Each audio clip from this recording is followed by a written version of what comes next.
अप्रैल माह की विनायक चतुर्थी आज जाने मुहूर्त, महत्व, विधि, मंत्र और कथा। आज चैत्र शुक्ल चतुर्थी तिथि है। भगवान श्री गणेश को समर्पित पर्व है विनायक चतुर्थी। विनायक चतुर्थी पूजा विधि। जाने नए सप्ताह के सर्वश्रेष्ठ शुभ मुहूर्त। वर्ष 2024 में आज यानी 12 अप्रैल दिन शुक्रवार को चैत्र मास के शुक्ल पक्ष की चतुर्थी पर विनायक चतुर्थी व्रत रखा जा रहा है। आइए जानते हैं इस व्रत के बारे में खास जानकारी। महत्व। हिंदू कैलेंडर के अनुसार हर महीने में 2 चतुर्थी पड़ती है और हर माह में आने वाली शुक्ल और कृष्ण पक्ष की चतुर्थी तिथि पर चतुर्थी व्रत किया जाता है। पूर्णिमा के बाद आने वाली चतुर्थी को संकष्टी चतुर्थी और अमावस्या के बाद आने वाली चतुर्थी को विनायक चतुर्थी के नाम से जाना जाता है। मान्यता के अनुसार चतुर्थी तिथि को भगवान श्री गणेश की पूजा की जाती है क्योंकि यह तिथि भगवान गणेश की मानी गई है। अतः इस दिन उनका विधि विधान से पूजा करके उन्हें प्रसन्न किया जाता है। पूजन विधि। विनायक चतुर्थी के दिन अपनी शक्ति अनुसार उपवास करें।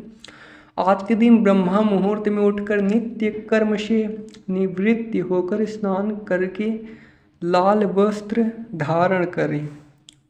पूजन के समय अपने सामर्थ्य अनुसार सोने, चांदी, पीतल, तांबा, मिट्टी अथवा सोने या चांदी से निर्मित शिव गणेश प्रतिमा स्थापित करें।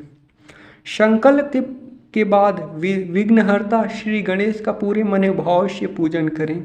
फिर अबीर, गुलाल, चंदन, सिंदूर, इत्र, चावल आदि चढ़ाएं। मंत्र ओम गम गणपतये नमः बोलते हुए 21 दुर्वा दल चढ़ाएं। अब श्री गणेश को मोदक का भोग लगाएं।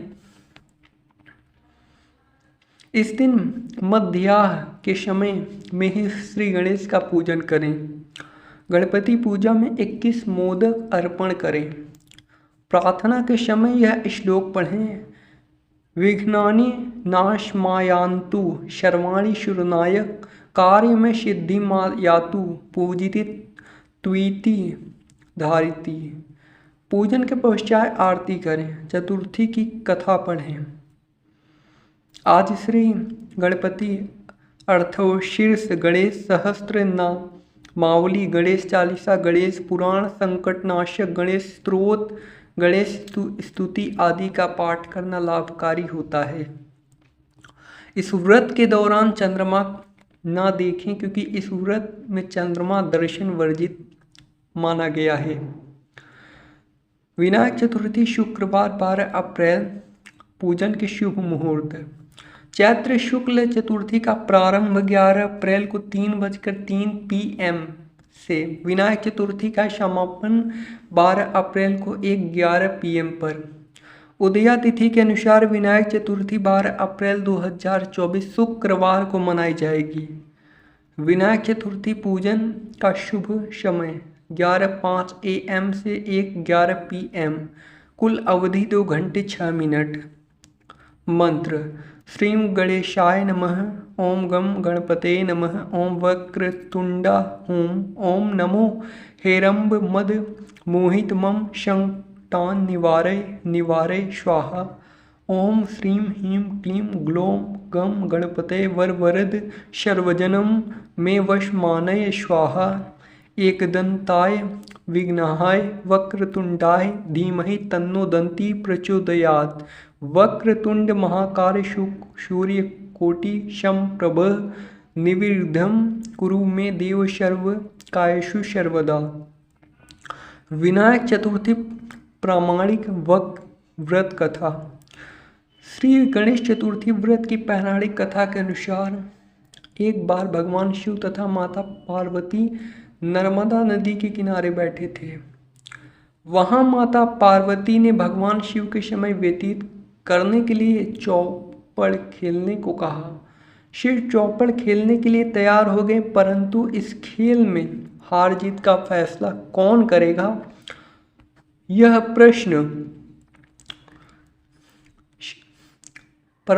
यह प्रश्न उनके समक्ष उठा तो भगवान शिव ने कुछ तिनके एकत्रित कर उसका एक पुतला बनाकर उसकी प्राण प्रतिष्ठा कर दी और पुतले से कहा, बेटा हम चौपड़ खेलना चाहते हैं परंतु हमारी हार जीत का फैसला करने वाला कोई नहीं है, इसलिए तुम बताना कि हम दोनों में से कौन हारा और कौन जीता।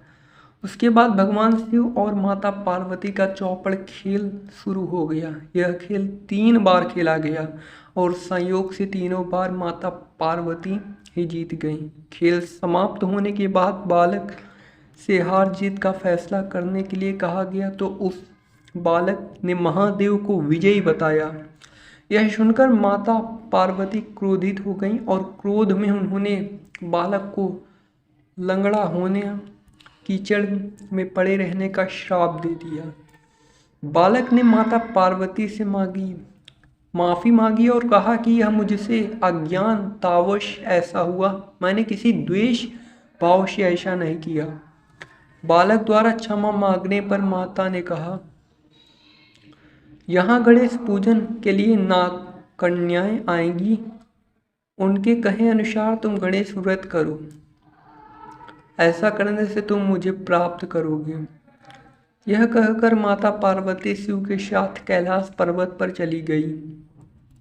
1 वर्ष के बाद उस स्थान पर नाग कन्याएं आईं। तब नाग कन्याओं से श्री गणेश के व्रत की विधि मालूम करने पर उस बालक ने 21 दिन लगातार गणेश जी का व्रत किया। उसकी श्रद्धा से गणेश जी प्रसन्न हुए। उन्होंने बालक को मनोवांछित फल मांगने के लिए कहा। उस बालक ने कहा, हे विनायक, मुझ में इतनी शक्ति दीजिए कि मैं अपने पैरों में चलकर अपने माता पिता के साथ कैलाश पर्वत तक पहुंच सकूं और वे यह देख प्रसन्न हो। तब बालक को वरदान देकर श्री गणेश अंतर्ध्यान हो गए। इसके बाद वह बालक कैलाश पर्वत पर पहुंच गया और कैलाश पर्वत पर पहुंचने की अपनी कथा उसने भगवान शिव को सुनाई। चौपड़ वाले दिन से माता पार्वती शिवजी ने विमुख हो गई थी, अतः देवी के रुष्ट होने पर भगवान शिव ने बालक के बताए अनुसार 21 दिनों तक श्री गणेश चालीसा का व्रत किया। इस व्रत के प्रभाव से माता पार्वती के मन से भगवान शिव के लिए जो नाराजगी थी वह समाप्त हो गई। तभी यह व्रत विधि भगवान शंकर ने माता पार्वती को बताई। यह सुनकर माता पार्वती के मन में भी अपने पुत्र कार्तिकेय से मिलने की इच्छा जागृत हुई। तब माता पार्वती ने भी 21 दिन तक श्री गणेश का व्रत किया तथा दूर्वा फूल और लड्डुओं से गणेश जी का पूजन अर्चन किया। व्रत के 21वें दिन कार्तिकेय स्वयं माता पार्वती जी से आ मिले। उस दिन श्री गणेश चतुर्थी का यह व्रत समस्त मनोकामनाओं की पूर्ति करने वाला व्रत माना जाता है। इस व्रत को करने से मनुष्य के सारे कष्ट दूर होकर मनुष्य के जीवन की समस्त सुख सुविधाएं मिलती हैं। चिकित्सा स्वास्थ्य डिस्क्लेमर। चिकित्सा स्वास्थ्य संबंधी नुस्खे योग, धर्म, ज्योतिष, इतिहास, पुराण आदि विषयों पर दुनिया में प्रसारित वीडियो, आलेख एवं समाचार सिर्फ आपके जानकारी के लिए हैं, जो विभिन्न सोर्स से लिए जाते हैं। इनसे संबंधित सत्यता की पुष्टि वेब दुनिया नहीं करता है। सेहत या ज्योतिष से संबंधित किसी भी प्रयोग से पहले विशेषज्ञ की सलाह जरूर लें। इस करंट की जनरुचि को ध्यान में रखकर यहाँ प्रस्तुत किया गया है।